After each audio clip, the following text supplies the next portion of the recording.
I've been busy the last couple days, even though I haven't posted. Mostly I've been working till sundown.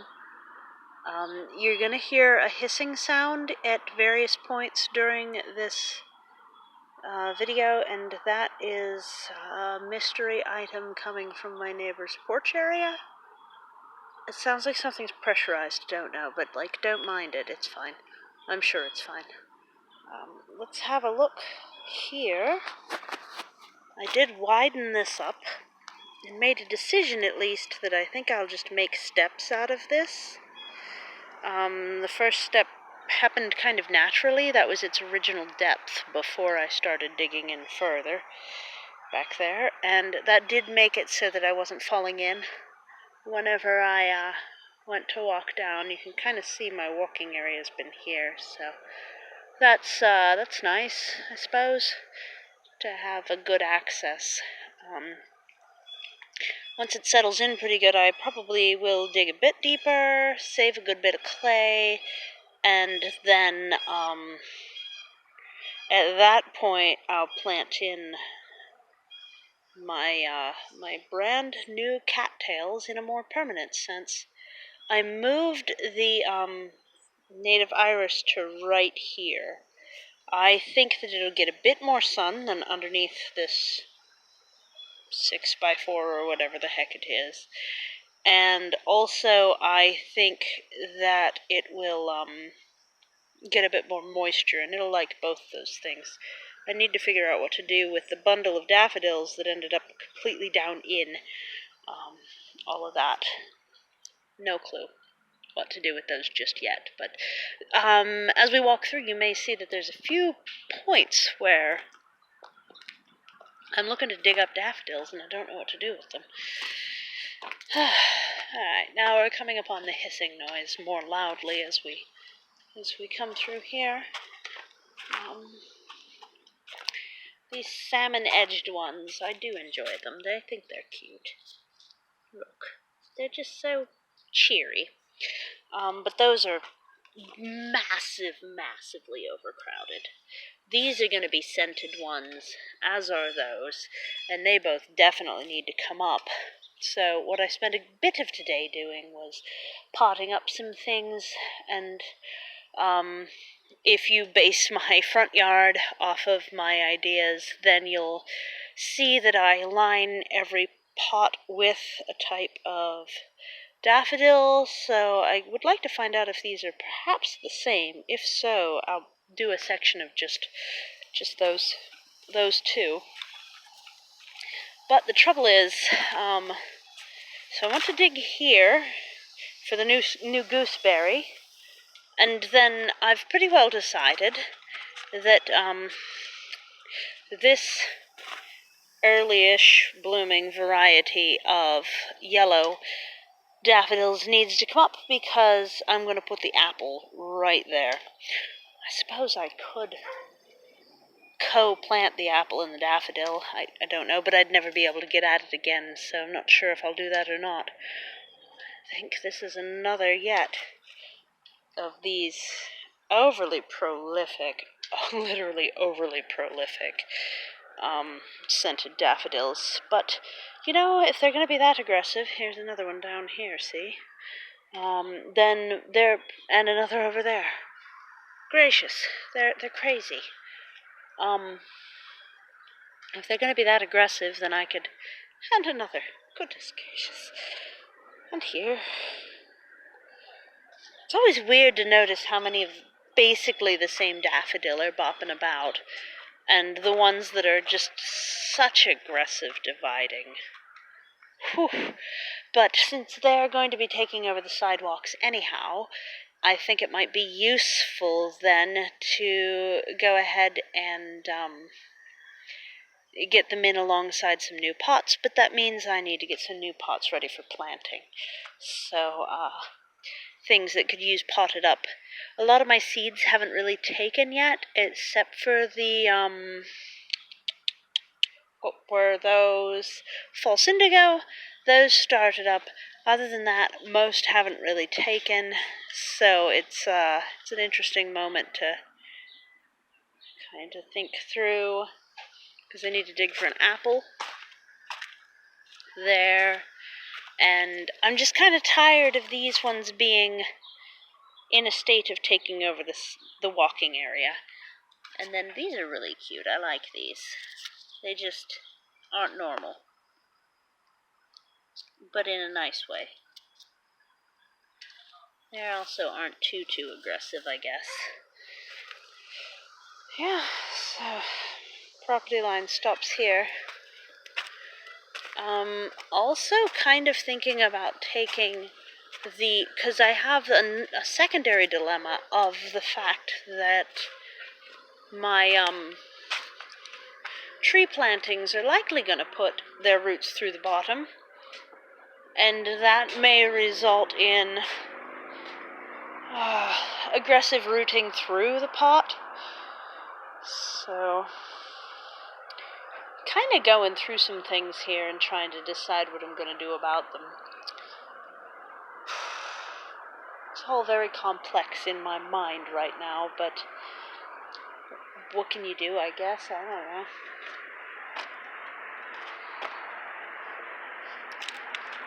But yeah, the goal is, you see it this way, but then you can really tell. I was pretty careful with this one, but I think my last wasn't as good. But you can really tell that I have rows of a particular type from like here forward. Like this is all only these kind. This is one particular divide of those pink ones that we saw back there. Down the middle, we have these little guys. And then on the front end, we have fluffy, scented ones. So, and then this one was these orange-centered double heads. Except, apparently like the very front pot is this more common white type. I was not really thinking of it as being able to determine which daffodil I was digging up until this row. And then I do think that I kind of goofed. Didn't really think it the whole way through on this front one. So if I see more of those orange-centered ones, I actually may swap it out, because these front two aren't the right kind of daffodil. And then this is just a mix. And that also is just a mix. But I do remember with these ones, I was picking like bulbs that looked different, so I'd be able to just pick through the whole row. I didn't think when I did this one or this one that I'd be going the whole way up. I thought I was going to be preserving some space. I'm also pondering whether I will be able to do root divisions on previously gendered hops, because I am 90% sure that this is a girl hops, and it does grow through the bottom of the pot, so I need to get these up out too. But looking at the idea of maybe double potting them so that the intermediate pot would contain a lot of the excess roots. I don't know what I'm going to do, to be perfectly honest. But this being in about 24 inches of wood chips meant that I could still lift it right up out without it being rooted all the way into the ground, so that was nice. So additional bulbs, well, additional planting is going to be, and I think I'm going to, the towel is totally just still sitting there. I think I'm going to do like section by section, so each bar will be a different type of daffodil in pot sockets, but I think at this point I'm going to continue my nursery along the edges of the fence. And I think that'll do me pretty well as I continue along here. I preserved myself some straw. For the first time ever, I did cut down my zebra grass. It's non-native, but it is nice being able to produce my own straw. That being said, if I can get some of the wood oats started from seed, then definitely I will be preferring to grow those, and I may just do that plant in. You can see on the hillside that the Norway maples are starting to bloom. I don't know if the color balance is going to allow showing. Yeah, here we go, the bright yellow tufties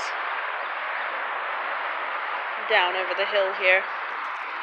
I transplanted quite a few of, this is a patch of goldenrod that eventually I'd really like to just tarp over this area and get the dirt and everything out to the edge so it's a nice level area here, with some lower growing stuff maybe on the front edges or something. But I would like to have a bit more free space up in here, probably with pots set in and more daffodils, honestly. Daffodils in a method that can be plucked from, just like these. In case you're unclear on how this works, there will be bulbs right up alongside. Well, maybe there won't be, because I raised some of these up. I may need to adjust heavily come fall.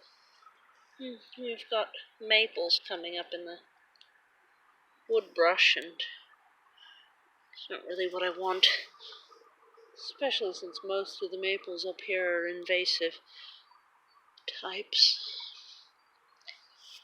So, let's see, is this a better look? No. Fascinating. How about this? Is this a better look? A little bit. But my hope is that as the daffodils start to divide, their bulbs will start to expose themselves, because originally they were exposed up against the pot edges, and that I'll be able to just pluck from that when I pick up a new plant.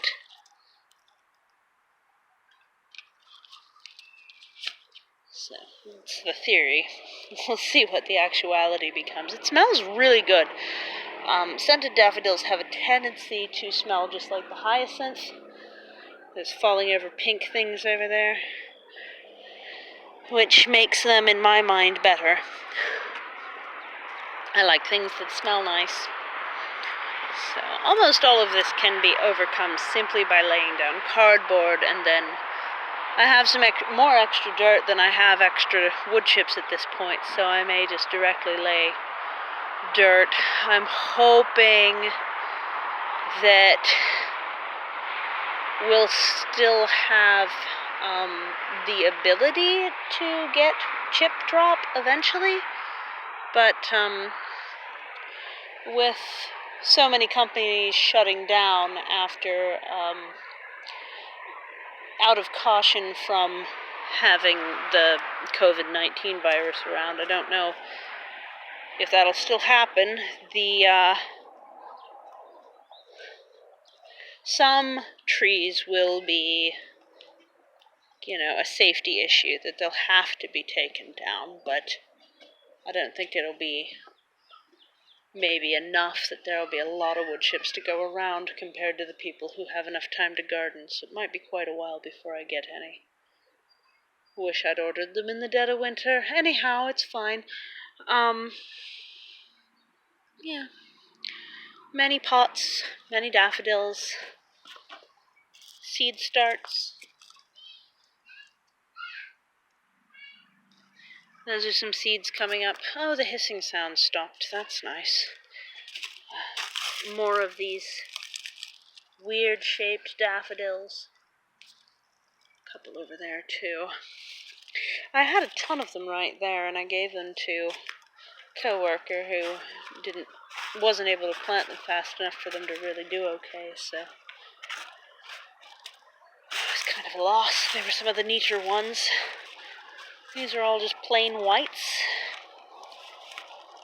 I would love to honestly get rid of a lot of the plain whites, and I'm trying to think of how I can pull up such things and keep them okay long enough that I can have them as loose. Oh, it's confusing. Maybe if I just planted them in gallon or 3-gallon jugs. It's all very complicated. Harvested a bunch of rhubarb from around the garden. I think the ones that are inside fencing can all come out. We'll probably end up digging that up. And one from over there I want to move. They're really good for putting at the base of trees, because they do encourage critters to leave things alone and not chew them up.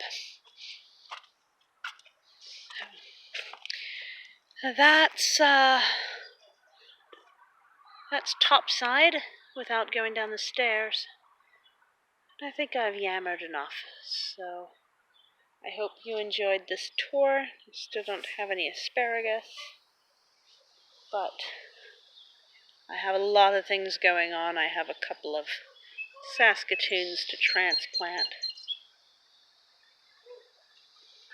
All sorts of stuff. It's good. It's all very good. Alright,